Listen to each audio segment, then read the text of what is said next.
Filho, sou presidente da Comissão de Assuntos Agrários e Agronegócios da OAB-MS e hoje vamos conversar sobre o Estatuto da Terra, em especial sobre dois institutos jurídicos. Primeiro, parceria rural.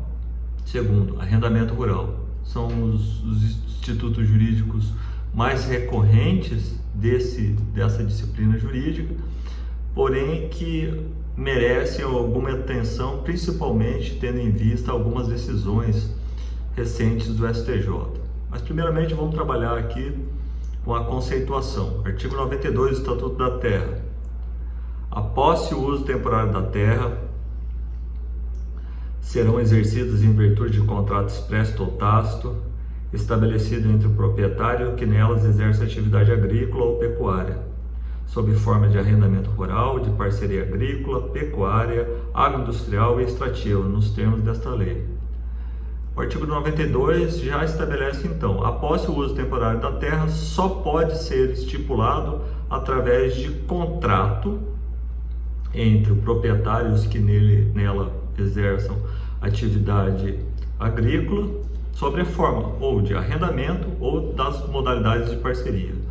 Então, já é estipulado que tem que ser convencional esse tipo de negócio jurídico. Tá? Aqui já avançando, a gente vai para o decreto 59.566 de 66, que é o decreto que regulamenta o Estatuto da Terra. Ele diz no artigo 3º, conceitua no artigo 3º, arrendamento rural é o contrato agrário pelo qual uma pessoa se obriga a ceder a outra, por tempo determinado ou não, o uso e gozo do imóvel rural, ou parte do mesmo, incluindo ou não outros bens, benfeitorias e ou facilidades, com o objetivo de nele ser exercida a atividade de exploração agrícola, pecuária, agroindustrial, extrativa ou mista, mediante certa retribuição ou aluguel, observados os limites e percentuais desta lei. Então, já da análise do artigo 3º do decreto que regulamenta o Estatuto da Terra, já é passível de verificação de pronto que a principal característica do arrendamento rural é a existência de retribuição para o proprietário, ou seja, há um aluguel. A pessoa entrega a posse e o uso temporário da terra para a pessoa que recebe em arrendamento o imóvel rural, mediante contraprestação de pagamento de aluguel, né? Ou seja, é desvinculado de qualquer tipo de resultado, né?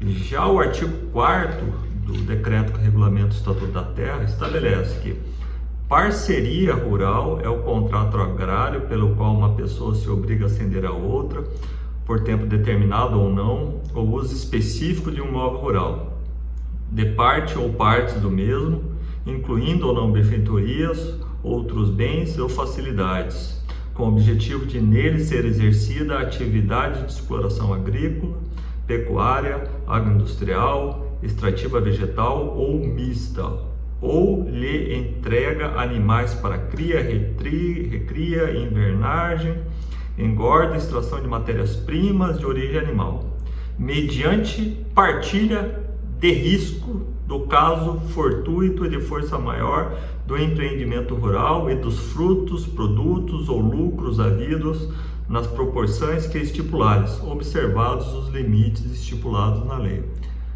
Então, a parceria, diferentemente do arrendamento, há a partilha de riscos e resultados. Lá no contrato de arrendamento, há a entrega do imóvel e há a contraprestação do pagamento de um aluguel. Aqui na parceria rural, há a estipulação de uma parceria mesmo, na acepção literal da palavra, onde há uma partilha de risco, ou seja, as partes estipulam condições específicas dentro dos parâmetros legais, aonde há uma partilha dos resultados, bens ou frutos, né? Então são institutos jurídicos bem diferentes, diversos um dos outros, aonde não se pode tomar um por outro, até porque os efeitos jurídicos de um não são iguais aos dos outros, inclusive na esfera tributária, né? Avançando, o artigo 13 do decreto que regulamenta o Estatuto da Terra estabelece que nos contratos agrários, qualquer que seja sua forma, constarão obrigatoriamente cláusulas que assegurem a conservação de recursos naturais e a proteção social e econômica dos arrendatários e dos parceiros outorgados, a saber, inciso 1º, a proibição de renúncia dos direitos e vantagens estabelecidos nas leis e regulamentos. Inciso 2º, é obrigatório existirem as cláusulas normativas acerca dos recursos naturais. Inciso 3º, a fixação em quantia certa do preço do arrendamento a ser pago em dinheiro ou do seu equivalente em frutos e produtos, as condições de partilha de frutos, os produtos ou lucros havidos na parceria. Inciso 4º, bases para renovação segundo os parâmetros contratuais e legais. E 5º, causas da extinção, causas de rescisão. 6º, direito e formas de indenização contra as benfeitorias realizadas, ajustadas no contrato de arrendamento. 7º, normas visando a proteção social e econômica dos arrendatários e dos parceiros outorgados, né? Aqui é importante a gente fazer a análise dos princípios que norteiam um contrato de arrendamento e o contrato de parceria, porque essas disposições pelo artigo 13 do decreto que regulamenta o Estatuto da Terra, elas são obrigatórias, elas têm que constar inclusive no contrato verbal, elas têm que ser pactuadas dentro dos parâmetros máximo e mínimo legal, né? Então aqui, quando a gente pega o sistema do Estatuto da Terra, a gente tem como princípio norteador o princípio da justiça social, né? Esse é o primeiro grande princípio que norteia o sistema do Estatuto da Terra, e até é interessante, porque esse princípio, ele junto ao recurso especial 14.4708 do Tocantins, de relatoria do ministro Paulo de Tarso Sanseverino, ele possibilitou julgamento de 10 de maio de 2016.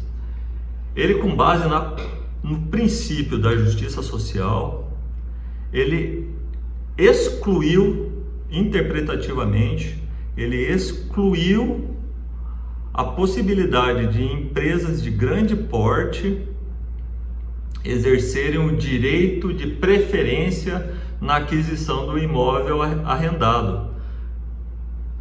Aqui, no caso concreto, nesse recurso especial, o ministro Paulo de Tarso Sanseverino acabou por entender que o Estatuto da Terra, com base no princípio da justiça social, somente outorgava aquele tipo de prerrogativa a quem explore a terra de forma pessoal e diretamente, que seria um instituto jurídico específico ao homem do campo, pessoa física e não a pessoa jurídica. E com base na construção decorrente desse raciocínio, impediu o exercício do direito de preferência, né? Um segundo princípio que é muito presente e de forte relevância no Estatuto da Terra é o princípio da função social do contrato, que é decorrência do princípio da função social da propriedade, que é uma coisa umbilicalmente ligada com a outra aqui nesse caso, e que é decorrência direta da supremacia do interesse público sobre o interesse privado. Nesse caso aqui, como a gente está dispondo sobre uso e posse da terra, que é um elemento vital à atividade social e humana, se torna de suma relevância a organização desse princípio jurídico nesse microsistema. Por quê?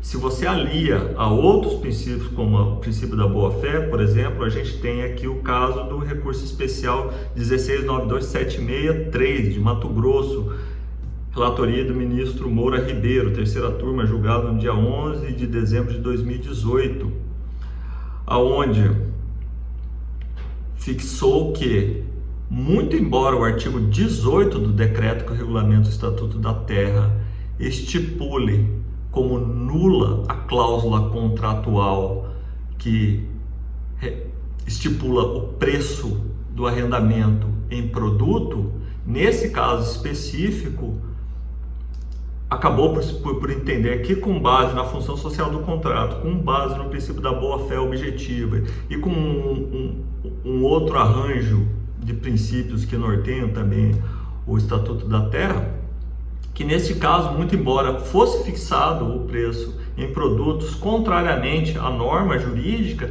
nesse caso seria válido, principalmente devido à falta de prejuízo à parte que alegava a nulidade do negócio jurídico. Então, olha, vejam a relevância do Instituto Jurídico Principiológico aplicado, inclusive trabalhando norma contrária ao resultado obtido aqui no recurso especial. E por fim também é importante a gente fazer menção aqui nessa parte principiológica da parte cogente do estatuto. Por quê? Aqui, se a gente pega aqui no recurso especial 1277085 de Alagoas, relatoria do ministro Ricardo Vilas Boas das Cuevas, julgado em 27 de nove de 2016, aqui estipula que as partes não podem dispor de maneira diversa a forma pela qual se dá a prorrogação do contrato. As partes não podem convencionar de forma contrária ou diversa do que o próprio Estatuto da Terra e o decreto estipulam a forma de renovação do contrato, estipulando o quê? Que tem que ser cumprido as disposições, inclusive de prazo, no tocante à prorrogação, inclusive a prorrogação tácita, né, do contrato. Então, esse arcabouço é um arcabouço muito importante, porque acaba gerando efeitos jurídicos relevantes e gerando resultados às vezes contrários à própria norma jurídica que estabelece determinados tipos de parâmetro, mas ao ser feita a análise do caso específico, se obtém no judiciário uma análise diferenciada da situação dentro aí do arcabouço normativo principiológico. É importante também aqui a gente trazer aqui a questão da liberdade econômica introduzida aí no artigo 113 do Código Civil, né, recentemente aí incluída aí com as suas fórmulas interpretativas. Aqui o parágrafo 1º fala: a interpretação do negócio jurídico deve lhe atribuir sentido que, inciso 1º, for confirmado pelo comportamento das partes posterior à celebração do negócio. Inciso 2º, corresponder aos usos, costumes e práticas de mercado relativo ao tipo de negócio. 3º, corresponder à boa-fé. 4º, for mais benéfico à parte que não redigiu o dispositivo. 5º, corresponder a qual seria razoável a negociação da parte sobre a questão discutida e inferida das demais disposições do negócio e da racionalidade econômica das partes. Então a gente tem um arcabouço aqui introduzido no artigo 113 que deve efetivamente conjugar com esse microsistema que existe já do Estatuto da Terra, que é próprio dele, mas ele conjuga com o artigo 113 do Código Civil, na parte principiológica de interpretação do contrato. E esse tipo de análise ele é relevante porque pode gerar alterações drásticas tanto nas obrigações quanto nos conteúdos, inclusive alterando prazos aqui. Também existem julgamentos do STJ no sentido onde que animais de grande porte, que a pecuária de gado ovina seria de grande porte, então por isso que seria necessário se observar o prazo de 5 anos mínimo, não podendo as partes disporem de prazo inferior, né? Então é importante quem tanto atua na redação de contratos, quanto quem atua na parte da defesa e na propositura de ações judiciais vinculadas, a compreensão desse microsistema e dos demais elementos que compõem a parte estrutural do Estatuto da Terra, para que possa obter o melhor resultado para o seu cliente, né?